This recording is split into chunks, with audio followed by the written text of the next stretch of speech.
Hi, folks. Welcome to another series of Dinners with Brad and Jim. I'm Eliza Rickards of J. Rickards Winery, and you're my kitchen, Eliza's kitchen.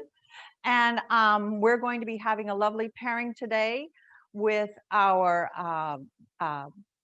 Battino's blend, which is a lovely super Tuscan wine blend. And we're pairing that with our mushroom risotto. I have a couple of little side dishes also, and I made the cake. And if you watch the video for that, it's a little more elaborate than the mushroom and risotto preparation. It's pretty quickly put together. It's waiting on the stove over here. And as soon as I bring in Brad and Jim, we'll get going here. And they're out grilling the asparagus, which was a special add-on today because it is the age of asparagus right now. If you get some fresh asparagus this time of year, it's going to be phenomenal. So without further ado, let's bring in your host, Jim Rickards. He's fresh off the grill with the asparagus. Come on in, sweetie pie. And his best buddy, Brad Beard from Mercury Wines. And I'll be finishing, as I said, the risotto and get them a little appetizers. Awesome. And you boys pour the wine and get going. There's your gizmo. Okay. We're going to be very formal here. Another beautiful day out there today. The handoff of the gizmos. We were nice and warm this last couple of weeks, unseasonably warm, but nice and cool again. It's what I call why we live here weather. Yes. And also the guilty pleasure of it all, i.e., I pray for rain, but I sure am happy with this weather. Yes, there absolutely. You go, my friend. Even with Lake Sonoma down so much, it's bad for the environment, good for us. Just an absolutely gorgeous day. And now, what is this? This is the dry jack cheese.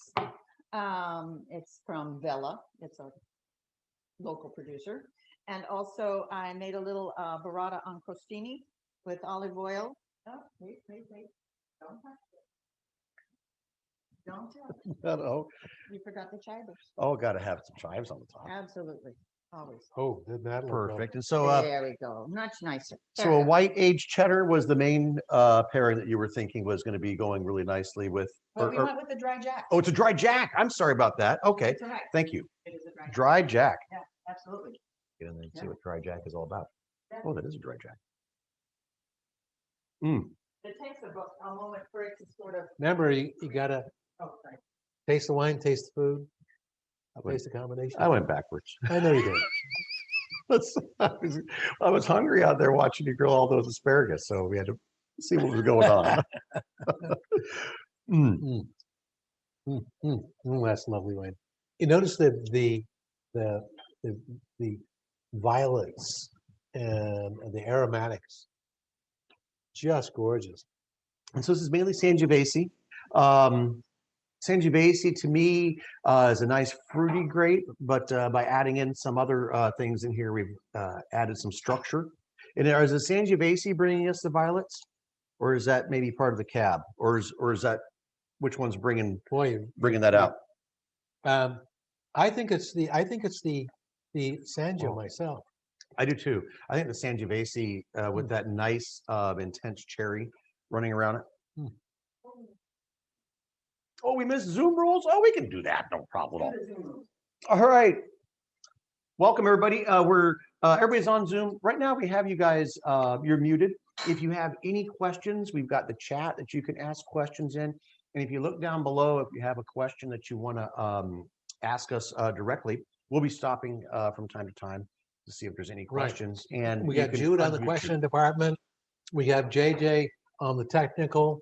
Yeah, he'll be able to get you muted, unmuted if you have a question or anything like that. So as you're going along tonight and you're thinking something, just let us know. Yeah. We'll try to answer it. Oh, and we are recording, but we're not recording you. We're just recording our little feed here. But if you do say something live, we'll have your voice. Just let you guys know if there's any issues with that. Right. But I think that's all of our technical stuff. Another shout out here to Jack. Happy birthday. And Florence, I know you're shortly after that with a happy birthday. And Henry, the baby, his grandson is now 7. Holy mackerel. Can you believe that? Anyways, Absolutely fine. Well, happy cheers. birthday, Happy guys. birthday. Congratulations. you know, It's just a really fine wine. yeah, It's giving me everything. It's got the beautiful aromatics. It's, I would say it's on the upper side of the palate, nothing too dark. So, your brighter cherries running through. But what I'm really liking is that it does, if it gets dark for me at all, is right from the mid into the finish, you start picking up those nice darker notes Yeah. and well, here's some wonderful we spice. call it a super Tuscan, right? And what does that mean? And what are we Mm. trying to gain there? Yeah, you know, that's nice. Basically, me personally, I divide the world of wine into 2 groups, not red and white, but fruit-driven wines and tannin-driven wines. Okay. The scenario there is that basically tannin-driven wines. Well, Cabernet Sauvignon is a classic there. When we're talking about Cabernet, we're talking about its backbone, its tannin structure. Mhm. Very little about the fruit, although the Mhm. fruit's got to be there to balance the wine. Yep. Okay. Now, the classic fruit-driven wine would be Pinot Noir. Mhm. Okay.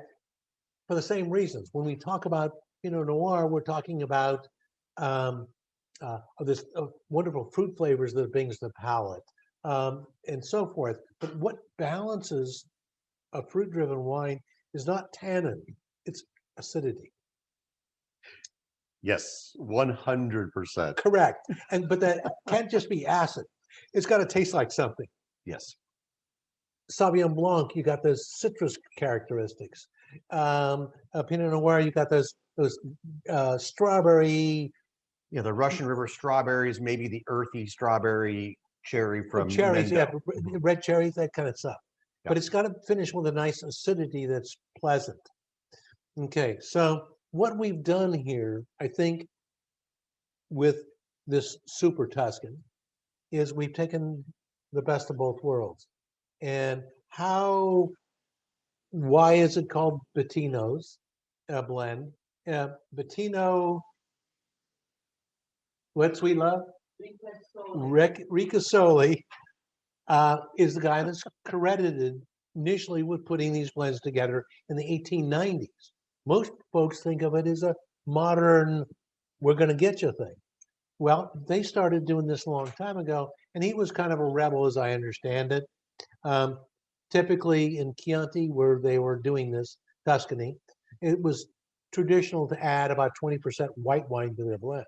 Right. And not definitely had to be an Italian grape varietal, not a Right. French. Exactly. So that was kind of like blasphemy And when he started That's planting the right. French So varietals. he spearheaded the idea of putting these darker wines with this lighter fruit-driven Sangiovese.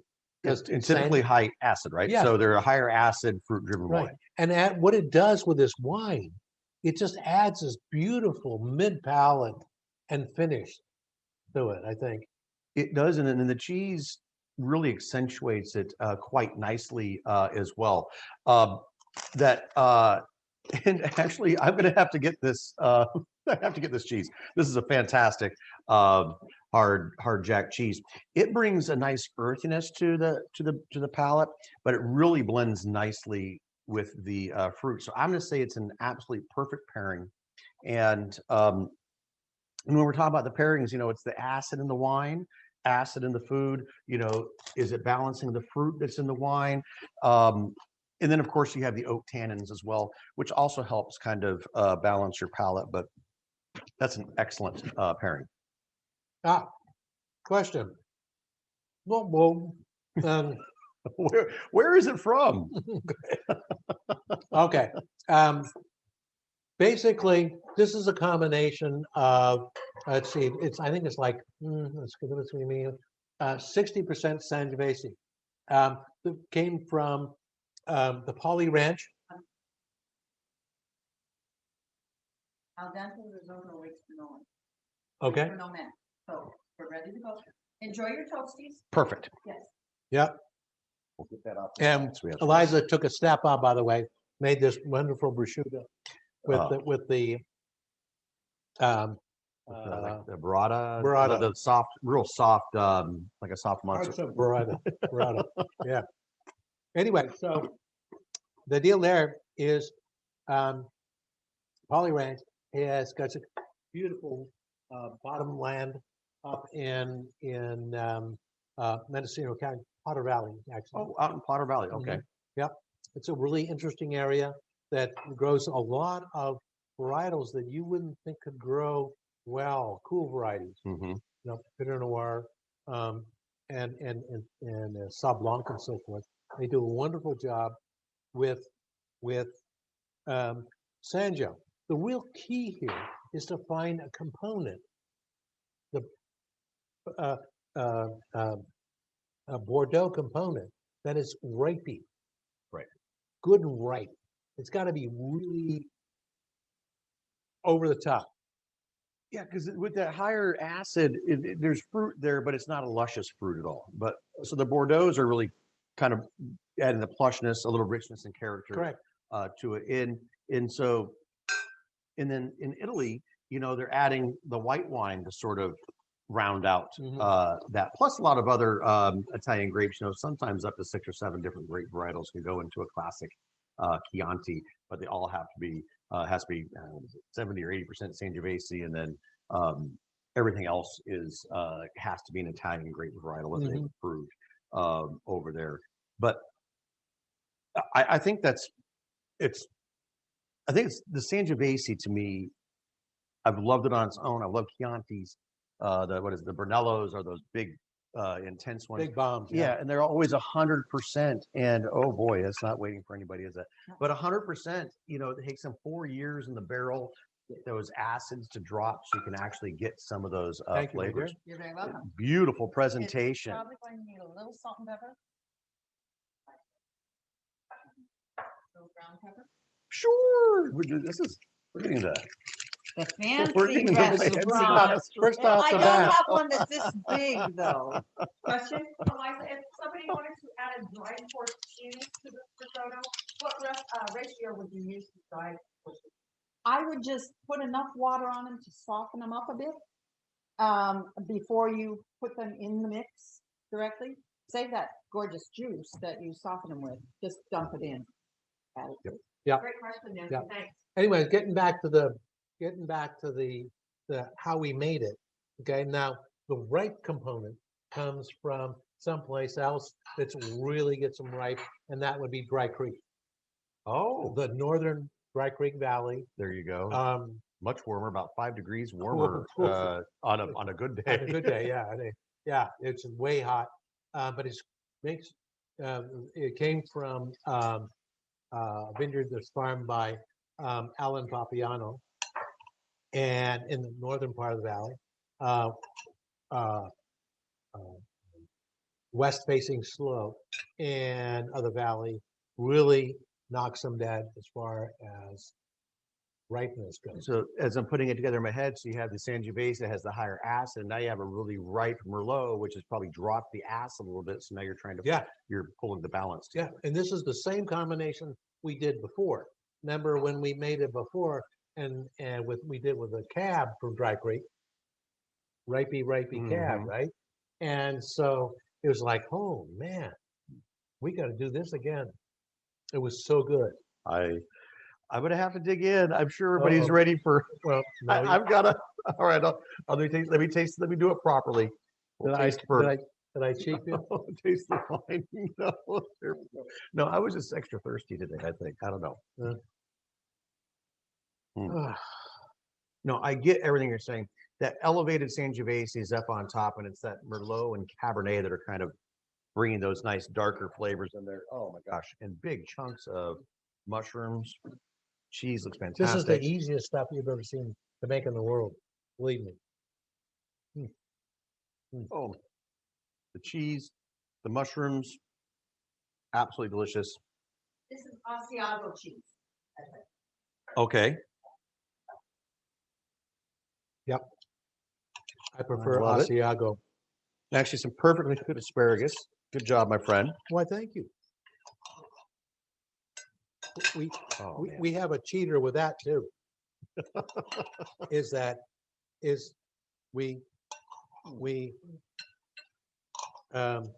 microwave it. What? Yeah, partial. Just a little partial in the microwave? It's 3 minutes microwave in cellophane wrap. There you go. So a little steaming action then. Right, and then right away cooled and. Well, I was going to say it kept the color perfectly. Oh, it does. Another tricky question for you, Miss Eliza. Hannah wants to know, for Instapot, do you set manual for 6 minutes and go through the cycle and quick release? I would recommend following whatever your Instapot instructions are for risotto. I've made it just directly through there. There may even be a button that says rice or risotto or something like that on it. Otherwise, probably the 6 minutes for this quantity should work just fine. And then quick release also. It's going to look a little soupy when it's done, but then you put the cheese in, you put And the it starts mushrooms binding in, everything and together. it binds it all together. That's good. No kidding. Fuck. Okay. Absolutely fantastic. And the mushrooms. Everybody happy? So the nice saltiness of the Asiago cheese is really playing nicely with the wine as well. The bitterness of the asparagus being balanced nicely by the fruit, and then that, of course, the rice and the mushrooms, that nice earthier note, really. And hopefully other people are enjoying the same thing. But it really, I think, brings it's a really nice balance between the wine and the food, where they're both getting a little boost, but nothing's really dominant to me back and forth. The food is the all-star, the wine is the all-star. They're both just absolutely perfect. Well, you have that just wonderful richness, thickness of the risotto. Oh, that helps out with And the higher acid. Finishing acid cleanses the palate each time. Yep. And if you ever want to do a really cool experiment, and this is going to eat a lot of cheese, but basically, That's not a bad what thing. remember the tasting thing where you taste the wine, taste the food, taste the combination. In this case, what you do, and what you see there is that combination, wonderful flavors. Then what you do is you take another bite of cheese after that, and then another bite of cheese after that. Now, after that third bite of cheese, the cheese doesn't taste quite as good as the first bite. Then what you do is take a sip of the wine, cheese again, and what'll happen then? Magic. Boom. The cheese now tastes like it did the first bite. Yep. Because it's the acids that are scrubbing all the fat that's kind of stuck on your tongue. So Exactly. when the fats, that is actually, here's the real deal about food and wine pairings. So if you got something that's fatty and it's laying No, on tell your me the tongue, real deal. this is it. This This is is what really you really have to pay I attention need to write to. this down, right? This is so simple, you might be able to remember it. So you got something that's got a richness or a fattiness to it, and so those fats end up laying down on your tongue, and the acid and the tannins are the things that are gonna they work like scrubbing bubbles. So they're gonna pull that the fat off of your taste receptors, so that next bite that you're going to have, your taste receptors are going to be able to experience the whole thing. To me, it's always that that steakhouse, the first bite of the steak in a steakhouse, just absolutely delicious. And if you don't have a good enough wine to go along with it, then the second and third bite, it is kind of just dull. Yeah. Because your tongue just cannot have it. So you've got to have yeah. that acid and those tannins to scrub. And then, of course, that fat is going to balance the heavy acid and tannin. And so that's where you're really looking to find that balance on your tongue between the acids and the fats. Absolutely. And that's why, getting back to the fruit-driven wines work so well with pasta, with anything with those high, cream cheeses and all these kind of all that extra fat, whether whether it be from a meat sauce or the high cheese. All the cheese sauce is like the fettuccine Alfredo. What is that? 6 pounds of butter and then another 12 pounds of cheese. Okay, boys, one of you was supposed to Oh, what is roll for a this? close-up. Oh, This is- we didn't do the This, close-up. this is our homemade breadstick. There you go. This is fantastic. Another surprise treat. Thank you. Okay, here, I'll hold this up here. It's been devoured. It's all gone, but it's mostly there. Mm. Here, I can show the pot if that helps. Big, I can describe some beautiful, see those big chunks of mushrooms in there. Yeah. I Um, think the caps on some of those little, I used cremini and Mhm. shiitake. I left the little caps on the shiitake, and I found those 10 in the woods you like, Mm. and so those were available. Um, I And just, then, let me just show the beautiful grilled asparagus. absolutely fantastic. Al dente. you know, I have to say that how this came about to us here. Oh, I give you the vitamins at the bottom of the bottle. I love those. All the Um, flavor crystals. Yep, flavor crystal. How this all came about was through a young man who I'm not even sure I know his name or had never known his name, the Mushroom Man. Oh, he stops at my place too. I sent him your way. Grady, if you're watching, text me his name. Grady actually knows his name. This guy's awesome. But he's He collects wild mushrooms. wild, and he hasn't killed us yet. He's a forager. He literally goes out into the forest and finds all these fantastic mushrooms. And What a fun guy. he is a fungi. He is a fun guy. And he'll literally bring us these little paper bags stuffed Mhm. full of whatever mushrooms are available at the time. And Pig's ears. There's a one, all these are really kind of odd ones, but they're the yellow and variety. the chanterelles. Yeah, Usually there's a chanterelles. bunch of chanterelles in there as well. And so the first time, I couldn't remember how he found me, but thank you for sending him down. But almost every event he comes down and brings us these giant bags of mushrooms, Right. and we eat And- well the next 2 nights. Right, and so I give him what wine do you want today? Mhm. So he chooses a bottle of wine, and that's And it.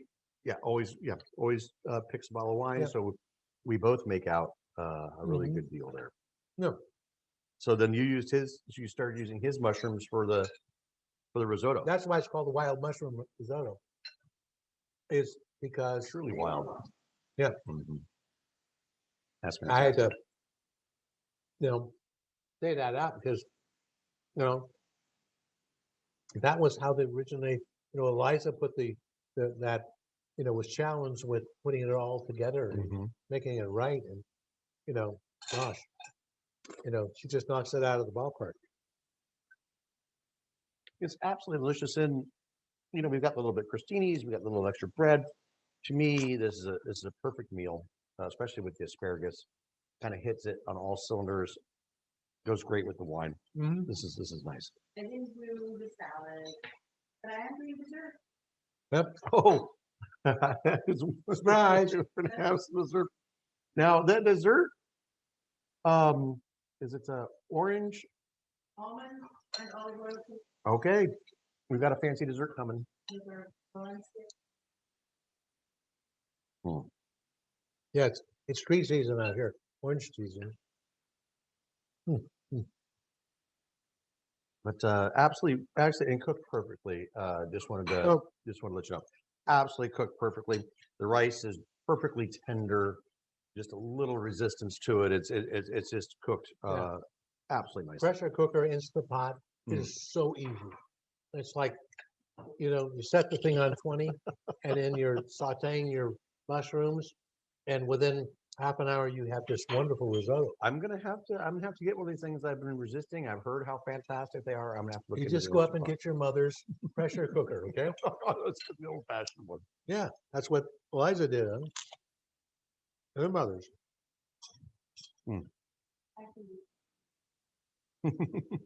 Might be mine. Okay. And never mind. Now, getting back to, how we put the blend together. Basically, Blaine and I pretty much sit down at the table, And this being mostly Sangiovese, but it's not 75% Sangiovese. So we can't call it Sangiovese. But I'm not inclined to call it that. I'm inclined to call it the blend that it is. And it we lied, it's not 40% Merlot. Uh-oh. Uh-oh. What is it? It's got a little bit of Cabernet in it, Okay. A little splash of cab in there. Probably 3%. little structure. Yeah, add a little bit. Probably Yeah.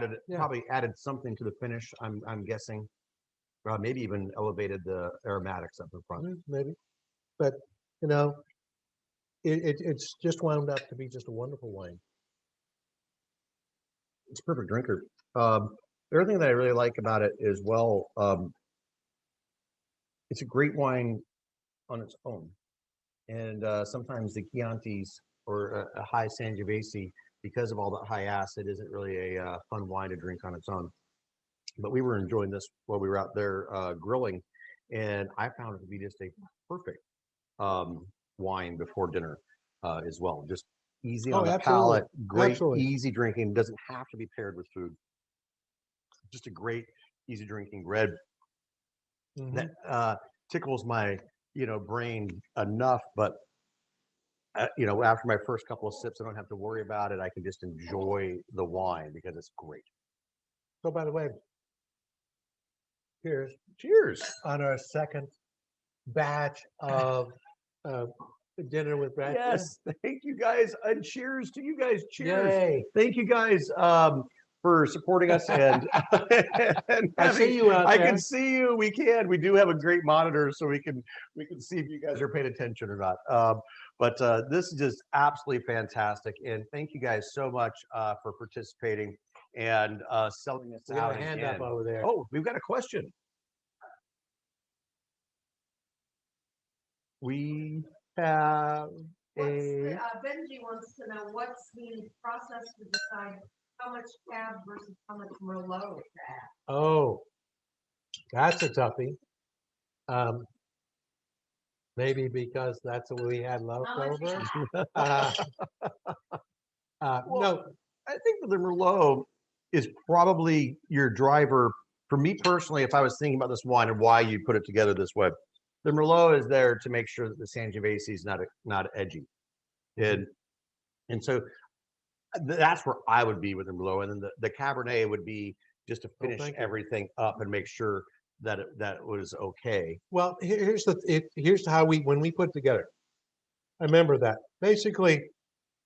Remember, I said we got a really rapey Merlot here. Well, Merlot inherently is a soft wine. It has a soft, silky pattern to it. And so what we're looking for is we're looking for something to kind of edge that up a little bit. So because in a real rapey wine, a lot of the mid palate diminishes because it's all now fruit, right, and sugar. You get not so much of the end palate. And in this case, what we're trying to do is just add a little tweak on the end of the Merlot. Now, we did use our Merlot that we had planned to use for bottle for this. So it was set to go. It was already ready to go. That was Merlot made as Merlot, going to go into yours. Yeah, it's not like we were trying to pick something on it, and so we were trying to add a little bit of finish to the Merlot. Yeah, and I think where Sangiovese is lacking that mid, the Merlot really was going to lift some weight through that mid. Where if it was just Merlot, like you were saying, if it was a big ripe Merlot, it's going to be a little flabby in the mid. But because this wine had that high acid, the Merlot was working its magic and doing exactly what it should do, and then turning it into just a beautiful, beautiful wine. It is really just a nice wine that it reminds me of those Super Tuscans that I used to sell back in the day. Yeah. It tastes Tragically, very. your glass is empty. I don't know what happened. I think that either I've got a small glass I think you got a today, leak at the bottom. something, or it's windy. I'm extra thirsty. No, I'm good. I've got one. Okay. I just wanted to add, Jim isn't one to toot his own horn, but I've been doing that for many years. And this is one of 9 gold medals that we took at the San Francisco Chronicle competition. We took 2 best of class for our Petite Syrahs, both the Reserve and the Brown Barn. The Heritage Zinfandel got a double gold. And this, along with some other Zinfandels that we put in the mix. The ancestor, the Yeah, old vine. old vine. Okay, read them off. But also, and the Croft Sauvignon Blanc, yes, the 2019 is still hanging in there and winning gold medals. So we're very proud of this wine. Yeah, we are. Yeah. And our but our wine team. growing team. Yes. Yeah, I've had the grape grower here. You know, Blaine handles the finesse at the winery, but no, I think the team here does a pretty good job, and yeah, we're pretty proud of us. And the Chronicle wine tasting is the largest competitive wine tasting in the world. They see about 6,000 wines, so we got 9 out of 11, and boy, it's kind of like, oh, and 2 silvers. Who wants silvers? What happened? What happened? Exactly. It's like, geez, but 9 out of 11 ain't bad. I don't think. No, I think that's a pretty, and it's a great representation. And I have to agree with those guys and how they rated your wine. Absolutely, exactly what I'd want out of a Super Tuscan. Slightly less earthy than if this was going to be in a classic Italian. They like the Brettanomyces a little more over there. So if this was a Super Tuscan from Italy, it would have a little bit more of the danky wet dog in a damp basement. But what it does to me is it shows how we can grow Sangiovese absolutely beautifully up here, and then throw in what we know we can do. Yeah, great, the little Merlot and the Cabernet. Really, all the way I around. think it brings it home. It brings it home very nicely. It is. I just have to eat this last. Well, that's little why. bit. Well, that's also why I kept running out of wine. I couldn't stop. Apparently, both the Jaeger cards and the Mercury wine glasses that we'll send out in the last one are all defective. Everyone's glasses are. Oh, they keep empty. It's right. So yeah, we'll get a different glass vendor for everyone for next time because there's a lot of defective issues happening around the country. That sounds about right to That's me. Nancy Walsh. Sorry, Nancy. We spent a lot of money. Those are the fancy real go vinos. I mean, we didn't. No expense. I'm spared. sorry, they have a hole in the bottom, obviously. Well, even my glass had a hole in the bottom there for a Benji little and bit. Shelley they're done with the whole thing. Benji just says bad glasses. Send more wine. There we go. All right. I think we can probably do There's that. one in every crowd. I think we can. Wow. Luscious. It is. And what's nice is that after the meal is over, and then you get to revisit the wine after you've got all those things going on, the aromatics, and it has warmed up a little bit since it's been open.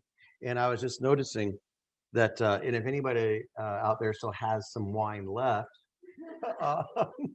or if you're on your 4th bottle, but if you have any wine left, you'll notice that as this wine, because this wine was probably open maybe half an hour or so, and then we got to pour it. And as it was opening up in the glass, the aromatics to me right now are even more spectacular than they were when we first opened it up. Why do you think that is? Tell me about that. Well, I know. I'm just a farmer. I'm just a You're humble just farmer. a humble farmer, squishing some grapes and growing them. Yeah. But the deal is, well, oxygen, good thing, bad thing. The oxygen has now been able to access the wine, and that oxygen opens up the wine a little bit. But what really opens the wine up, it is. That's why we swirl it, and that's why we have these beautiful bowls, so that you can capture all those great aromatics and then dig in there and get them. But the other thing that's happened, it was a cool Northern California day today. And the wine was cellar temperature, of course, because you've got a wine cave, like a half a mile long wine cave, so it should be perfect. And Yeah. the wine is warmed up a couple of degrees. So we've gotten from your perfect 54 to 58 cellar temperature. It's probably working its way into the 60s Yeah. 70s, yeah. now. And so as the wine warms up, the aromatics start coming out. And so as my wine warmed, now I've finished my meal. And now I'm getting to enjoy all these beautiful aromatics that are coming out of the wine right now. Absolutely fantastic. It actually helps out the finish as well as the wine warms up. 75% of tasting wine is all about aromatics. And so as those aromatics stay high throughout the mid, it elongates the finish and is making it really rich on the finish right now. Absolutely fantastic. I have a question. As one who loves asparagus Mm-hmm. and broccoli and those, Carciferous. yeah, and what is the Ooh. consternation with some people about serving those vegetables with wine? Yeah. What side are you on? I'm on the side of yes now, not when I was younger. Okay, all right. Those flavors are obviously bitter. We're talking about bitter flavors, and we've got a beautiful, luscious wine. And you're going to need to have a wine that is fruity enough and has enough mid palate that it's going to be able to stand up against against that. And actually, next week, let's talk about, we're going to do asparagus I know, again. that's what I'm saying. And It's so the age of asparagus. it is. Well, here's the thing. This That was I awesome. think I'm seeing something. Yeah. And this is my personal experience. Okay.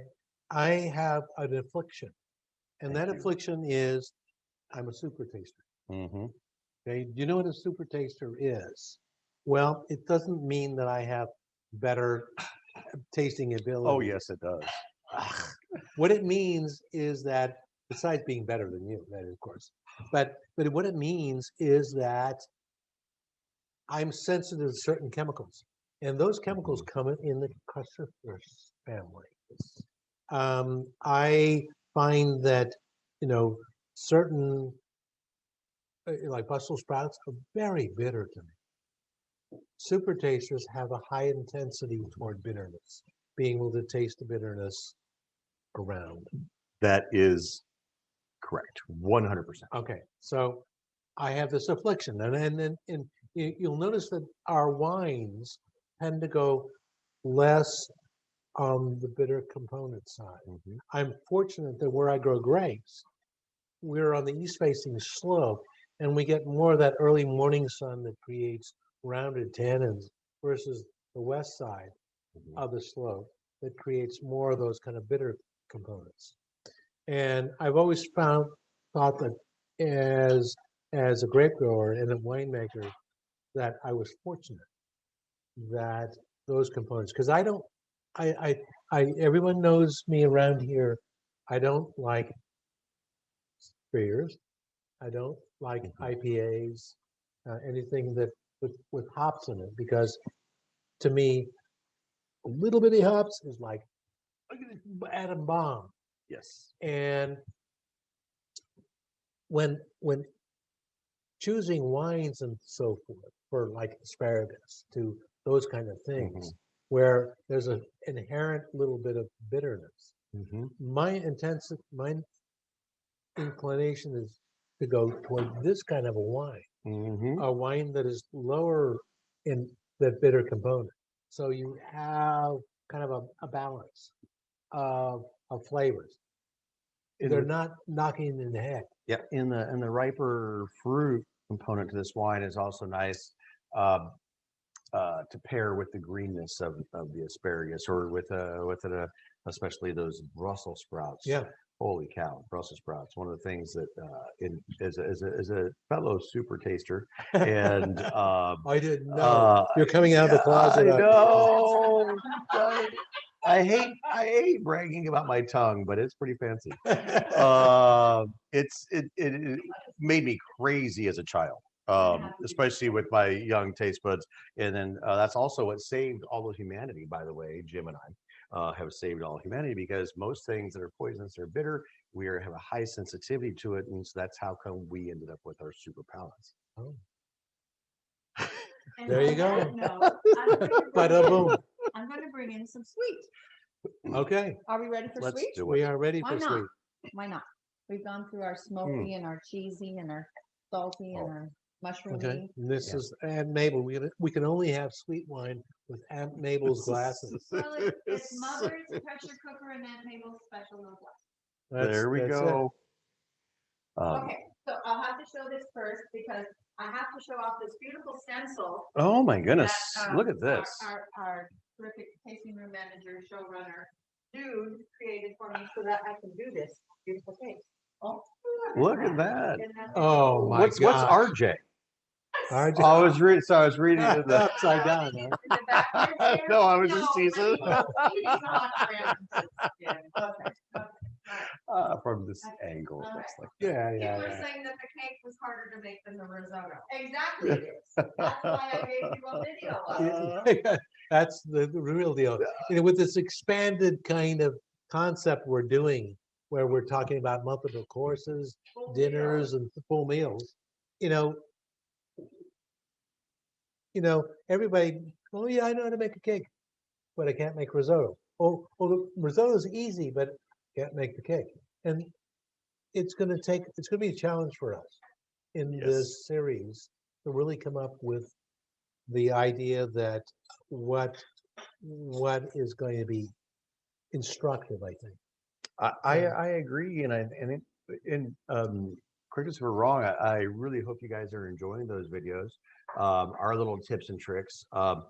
We've been blessed with being able to travel and be exposed to a lot of these different types of foods, and of course, because it's wine, we're always looking for Yeah. great things that are going with our wines, and so we've learned how to cook these dishes along the way, and hopefully with our videos we're explaining them nicely to you, and then you're going to be able to create something that's absolutely fantastic too, because honestly, that food and wine pairing was great. I can't wait for next week with scallops and albarino. It is truly one of my all-time favorites. So what have we We got? also have dear friends who are much better cooks than I am, and they share their recipes. And this is from a dear friend across the river, and it's a very simple adaptation of a traditional olive oil cake. There's many recipes out there with orange juice and other different nuts and such, but we took hers. We have an orange tree out our front door, so that's the orange. I roasted the almonds. I did not grind the flour or mill anything else. So there we are with our cake. Next Okay. week. We'll see Okay, in the middle. and with it, we felt that our late harvest, it's a Sauterne style wine, so it is sweet, but it's not your sticky. It's not at all what one would consider a sticky because it's very lightweight. Yeah, there's a misconception, I think. It's late harvest. Yeah, Yeah, it's a I can smell it misconception from here. about dessert wines, and a lot of people say, I don't like dessert wines because they're too sweet, syrupy, hot, and a number of other complaints. And the answer is that's wrong. You're right. You described horrible wine. Yes, Because exactly. it is. Because it was made improperly. Exactly. Dessert wines are the hardest wine to make. Why? With a red wine, all we're doing is we're balancing fruit, acidity, tannin, and acid. Mm-hmm. With a dessert wine, we've got all the above plus sweetness. Yes. And you need to have that really cool balance between the two when you're doing this. And If you don't have acid to balance that Yes. sugar, Brad, what's your dessert for next week? I was blindsided by all the extra fancies that happened today. So, oh no, Actually, I'll tell you what. I'm gonna We'll pick. let you know. No, I'm gonna tell them right now. You want to know why? Why? Because I've already made a video for it, and they could, if they want to have next week's dessert, they can go online to Mercury Wine on YouTube, and you can check out my frozen lemon dessert. So next week I am going to be serving my frozen lemon dessert. Okay. You guys went oranges, I'm bada going boom. lemons. And so if you want to, you can check that out on my YouTube channel, and you can get that recipe. Here's the thing. If you can get your egg whites to close to a stiff peak, you can make this recipe. That is the hardest Easy. thing. So you can get, if you can get your egg whites whipped up into a stiff peak, I know you Like can a do meringue? it. Yes, I've got good tips and tricks on it as well. And if you like lemons, and then I'm going to get a little, this is a little slanderous out here in Northern California, but you cannot use those lemons that were hybridized with the oranges. You've got to use, the Meyer. You've got to use regular lemons that aren't Meyer lemons for this, because they just, the Meyer, it Meyers up the whole thing. But I talk about that on the video as well. So next week, apparently I'm going to be making I'll be making a dessert too. And then I was thinking, what kind of wine am I going to pair? This has been going through me. Good question. The exact same things I'm thinking here as we're figuring. That would be my that'd be Grandma Edith's frozen lemon dessert. Frozen lemon pie? Yes. I can't remember if I called it desserts or pies. Maybe one of my family members that's watching could chime in. It's absolutely fantastic. And I've, of course, elevated it because it's no longer in pie form. I've put it into little compote glasses. You are so great. Congratulations. You did a marvelous recovery here. You guys have been man. throwing me under the giant bus. And but I'm One going to of come Jim's out. favorite desserts I make, he calls pear pie. It's actually Something like because that. I make it in a pie pan. You know. Still pear pie. I don't care. All right. So what do you think? What about this? I'm enamored by it. Beautiful aromatics. Well, what makes a sauterne a sauterne? Okay. And the answer is this. In the Sauternes region of France, it's such a crappy place to grow grapes that often they have rotting issues. And like all farmers, we like to make lemonade out of lemons that nature throws at us. Wow. Okay. That's all true. They And they might not put it as bluntly as that, but that's all they true. put it much more fancy than that. It is way too damp and humid And- in that region. So, anyways, what happens is that we're the grapes themselves are infected with a botrytis cinereus, which is you say yes, that's an infection. with a It doesn't sound good so far. fungus. Okay, with a fungus, and that same fungus in red grapes causes sour rot. Mm-hmm. Grape growers Don't No. want that. However, in white grapes, what happens is that the fungus only attacks the skins Mm. and desiccates the interior, Okay. causing these kind of soft little raisiny guys. All right. Okay. Now, the mark of a true Sauternes, you notice when you taste it, it's got kind of a nutty characteristic to it. Mm-hmm. Okay. That is the flavor that the fungus brings to the plate. So the nuttiness of this wine comes from the fungus. Yeah. And I think that they even jazz it up a little bit more in France. They call it noble rot, Well, yeah. Okay. so that you can enjoy that. So you can enjoy that. Thank you. Instead of just explaining that my fruit's rotten and I made a wine out of I'm it. a great grower.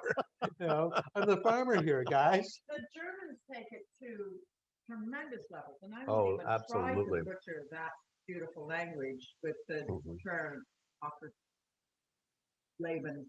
I mean, it's 4 different levels of rot that they go through, and that they wait for the grapes To be cream- perfect. cream. Yeah, Oh, that's- I think cracker is the number one German producer. That's where they take individual individual grapes. berries It's crazy. out the bunch. yeah. So it's kind of like when we make it, we don't. By the way, what makes it rare is that you have to have the right combination of conditions. Okay, and that you have to have the grapes almost right, and then they get kind of um, kind of stuck, and then they get infected, and they begin the process. And a little moisture too, isn't Yeah. it? A real, if we have real heavy fog, like so heavy that, the moisture is sitting down on the grape, that helps the delightful botrytis grow. Mhm. And that, and as the fungus is growing, it's also sending its feeders into the interior of the grape. And so what happens is that it's sucking the moisture or the water out of the grape, but it's leaving the sugar behind. And that's why those wines have Mhm. a higher amount of residual That's right. sugar as well. So they're harvested about at the right time. It's just that the fungus has extracted all the water out of the grape, and that left you with These soft little raisins. the soft little raisins that have that nutty flavor, but also a lot of apricots in there too. And there's some nice apricots. Man, that's really good. That's really good with that. Sorry yeah. you can't have any. And But- actually, what I would like about this is that the cake itself isn't we haven't got a lot of frostings and other sweetnesses to it. So this is the pairing. So you have something that is sweet but balanced. I can drink it on its own. It's perfect. But what's nice is that the cake doesn't have that extra, sugary component of a frosting on it. And so the cake is actually balancing it perfectly. There's nothing clawing or sticky like you were mentioning earlier. Yeah, Doesn't put sweaters on. No sweaters. No sweaters on. that would be, yeah. Mm. Mm. So, The light nuts Anyways, and the so, almond in there. Very nice. next week we got Next scallops. week, my God, I think we're gonna come over to my house, and then we're gonna be pairing that lemon dessert with my 10-year anniversary sparkling, because that's the only thing that could possibly pair with those lemons. And then I'm gonna also have to add a few more things to the beginning of the menu as well. If I think of them early enough, we'll shoot an email out. If I was talking about burrata, but I was talking about burrata as a nice addition. I think we're gonna absolutely do some. But you made a complete meal. I mean, the scallops and the asparagus. and the It fettuccine, sort of that's does. a full-on dish. We'll take it to some. How about at least some garlic bread? Okay, there you go. Might as well have a little Here's some garlic toast. bread in there. There you go. We'll make some Okay. toast with it. But it is a wonderful meal, and JJ can attest. We've been practicing it. We filmed it again. We practiced it 4 times just to make sure we had it down. Filmed it again last week, The and so scallops industry loves you. yes, they do. Especially the high-end scallop guys that get a whole bunch of money for those dry scallops. But no, we're going to be having a blast next week, guys. So Okay. I can't wait to see you. And next Thursday, we have Brad and Jim back in the cellar. Brad and Jim back in the cellar again. We're going down into the cellar. And Eliza and team has, Jude. and Jude, Yes. and well, that's part of the team, has put all the technical issues we were having last time to bay. And we're going to be talking about, blending and looking at the 20 vintage. We're going to be talking about the 2020 vintage and what a spectacular vintage it was. I don't want to give anything away, but the 2020 wines are so great. No, we're going to be having a great time. So there's that. And then if you need more of this ridiculousness, we do our happy hour live every Friday night at 5 o'clock. So if you've got absolutely nothing to do with your life, tune into that. And we'll talk about some wine, and we'll do some. Oh, Left Bank Soup Kitchen. That's huge. The 15th of April. So we've been, for probably the last 5-6 years, I've been involved with you doing the Left Bank Soup Kitchen. And we're doing it again this year. And A tax soup kitchen. yeah, so hopefully this is our last virtual thing we're gonna have to do. We're gonna be able to do these things live for everybody as well if you want to come on up and visit us. So, but that's gonna be on your Facebook page. Yeah, our favorite. And what we're all- time is it? So I don't get that wrong.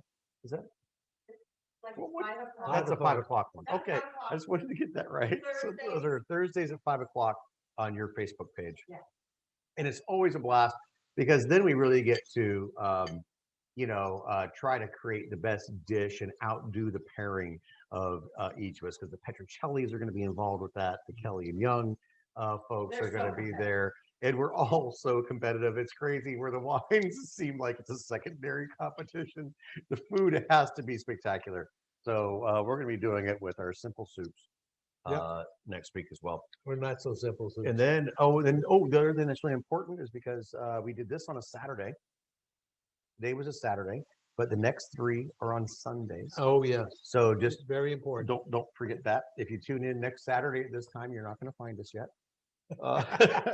It'll Very be true. it'll be the next day. Very So we're true. switching it over Sundays, and gosh, I think that's all of our stuff that's going on. Oh, Okay. make reservations if you're coming out to visit us. If you are out here in wine country, we're very busy and we're still doing all of our social distancing things, and we can't be serving inside. So we have very limited seating for both of us. So please call us and make reservations. Walk-ins, we will accommodate as we can, but we can't guarantee you that Right. you'll get in. And the fact is that, it's reciprocal. If somebody comes to either our place, we Oh. can make a space at, If you're Jim's, they see you want to come down and Jim calls, anybody calls, we will find a spot for you. But there is very limited space, so just try to make some plans a little ahead of time. This is fantastic, and I'm going to finish the rest. I'm going to eat it. okay, me This too. is- Yeah. Bye, everybody. Thanks, everybody. See you soon.